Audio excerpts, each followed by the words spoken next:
د خپلو خپلوان رانه ټولو لاس ووش کړ او نه کوي راسره کومک یې هېڅ ونه کړ چا تکړه وم ځوان وم منډې یې راوهلې راته چې سپین ږیره چې وولید اوس مې په لغت ووهي شري مې د ځان نه خدایه ته مې ولاړې راته دا ستا لمن مې نیولې ده خدایه باندې او ځان یې الله زره پته وساتي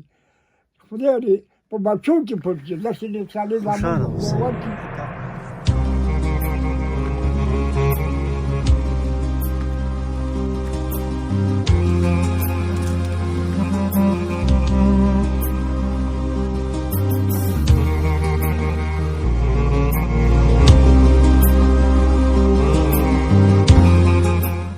کراري ده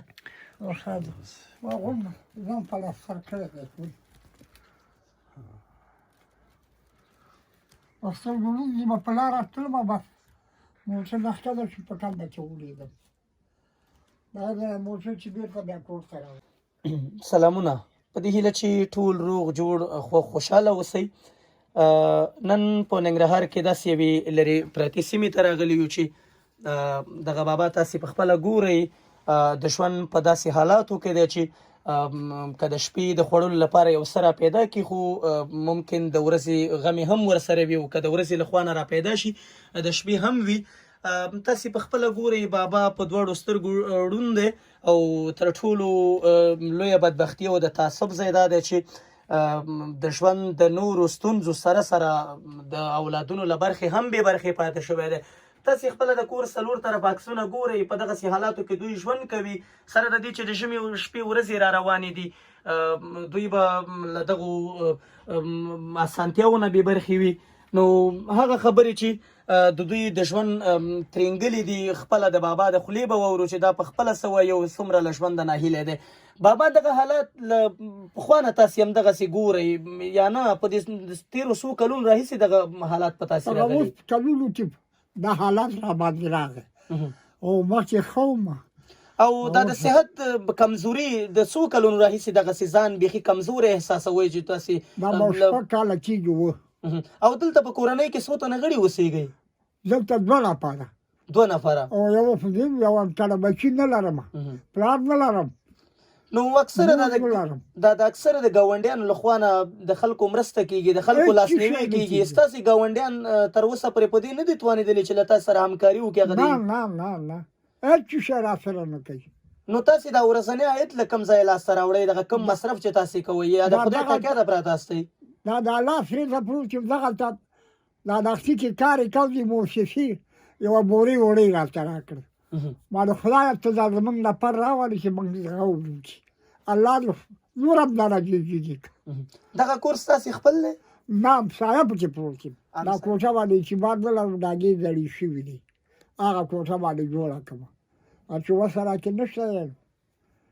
نو د خدای په تکیه ژوند دی او په دې سره ژوند تېروئ چې یو مړی روزي لکه مدرسه را پیدا کوي او تاسې پرې خپل ژوند تېره کوئ خیر ټولومه خیر الله دې ټولو سره ښه وکړي مونږ سره ښه کوي الله دې ورسره ښه وکړي نو دا د ملا تکلیف چې درته پیدا شوی ممکن په دې کې به دوا دې ځان ته نه وي اخیستی نه که نه اوس لاړم دغلته هلک مې ولېږه ډاکټر ته هغه راسره وروري ده یو زوی مریض حکومت ورسره کړی شفاخانې ته مې رسولی هغې راته ګولۍ راکړې او دوه پاکټه او راغلم دوه نفرو بېرته راوستم ټکټ ته دلته دا کومه مورکۍ چې تا سره اوسېږي هغه به هم ډېره ضعیفه وي د وجود نه یا ستاسې ضعیفه ده غریبه سر یې خوږېږي ځان یې خوږېږي ضعیفه ده نو د ژوند تر ټولو لویه ناامیدي هم دا ده چې د اولادونو له برخې بې برخې یې تاسې چېرته د دوی اولادونه وی او سالم اولادونه وی نو ممکن دوی به په دغسې حالاتو کې نه ول هم به یې ډاکټر ته په وخت رسیدګي کوله هم به ورته د یو مړی د رزق پیدا کولو تلاش یا هڅه به ورته کېده خو بابا دغسې ستونزو سره لاس او ګریوان دی که له یوې خوا د غربت هغه ټغر پې راخور دی له بلې خوا له اولادونو بې برخې دی ځکه هره شیبه یې د مایوسۍ او د ناهیلۍ په زاویه تاویږي خوږو دوستانو لکه څنګه چې مخکې مو یادونه وکړه د ژمي شپې ورځې را روانې دي ممکن احتمال شته چې څه کال ژمی به هم نسبتا د نورو کلونو په توپیر یخ وي خو دغسې تاسې خپله د کور حالات ګورئ دوی ژمي ته خاص تیاری ځکه نه لري چې دوی وسه نه لري ممکن دوی ته به داسې شیان د ژمي لپاره پکارېږي نور خلک کورتۍ بوټان یا دغسې نور څه د ژمي لپاره اخلي خو متاسفانه دغه کورنۍ له دغې ستونزې سره لاس او ګریوان ده او که چېرته باران وشي نو هوا په سړېدو سره دوی نور هم ناروغه کېږي او حتی دوی پرته له خدایه داسې څوک نه لري چې که چېرته ناروغه شول نو یو ډاکټر ته لاړ شي او هلته د صحت د تداوۍ لپاره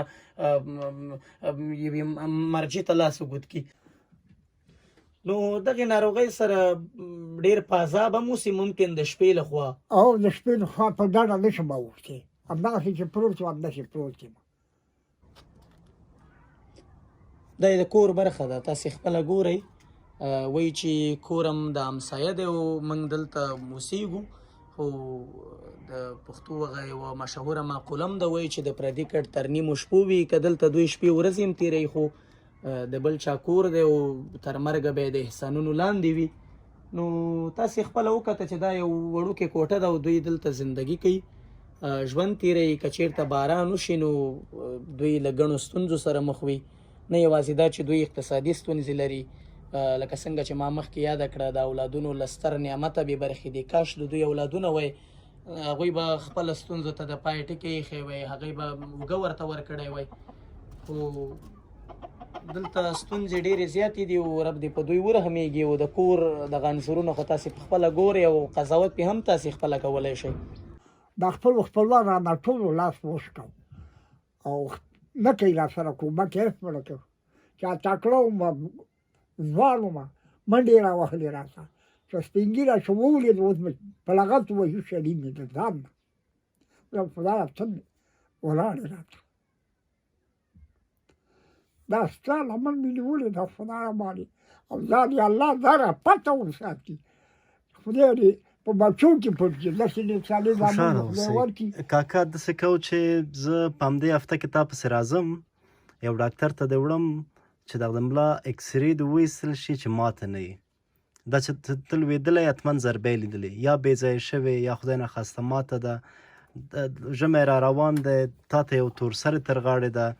ته باید وګرځې ته باید د ګرځېدو توان ولرې هغې له خاطره مې تا ډاکټر ته تګ ډېر زیات مهم دی نو هغې له خاطره سبا نن خو ناوخته دی ماښام دی یا بله ورځ به زه وخت درپسې راشم دغلته به یا به دا وکړو چې که ډاکټر د راتلو امکان خو مشکل نه و ډاکټر به هم دلته راوستی و خو مهمه دا ده چې ته هلته هغه وسایل دلته نشته که نه چې هغه وشي دغه عکس واخیستل شي تداوي دې وشي نو زه درپسې سبا بل سبا کې انشاءالله چې راځم چې تا ویسم ډاکټر ته هو بخیر او تشویش ورته مه کوئ انشاءالله ښه به شي الله دې ګلدارو ډېر خوشحاله دا را پته خدای وساته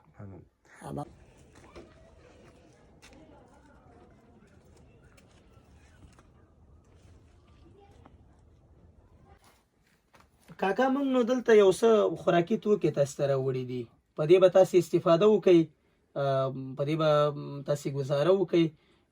نو موږ له تاسې اجازه اخلو بیرته ځو او هیله ده چې دغه زموږ ناچیزه راوړي شیان تاسې په ډېر څه حساب کوئ او رب دې ستاسې ستونزې هوارې کړي او موږ هم په دعاګانو کې یاد لرئ الله خوشحاله آباد او نور نو له تاسې اجازه اخلو تاسې ته ښه ژوند غواړو خدای مو د ژوند په ټولو چارو خوشحاله لره خالق هم خوشحاله آباد لره مننه او دا را پته خدای وساته خوشحاله اوسه او سبا بل سبا یې ډاکټر چاره دی کوو بخیر وړو دې د خیر او مننه خدای په امان. آباد مخه سم خیر مننه چې دا دوی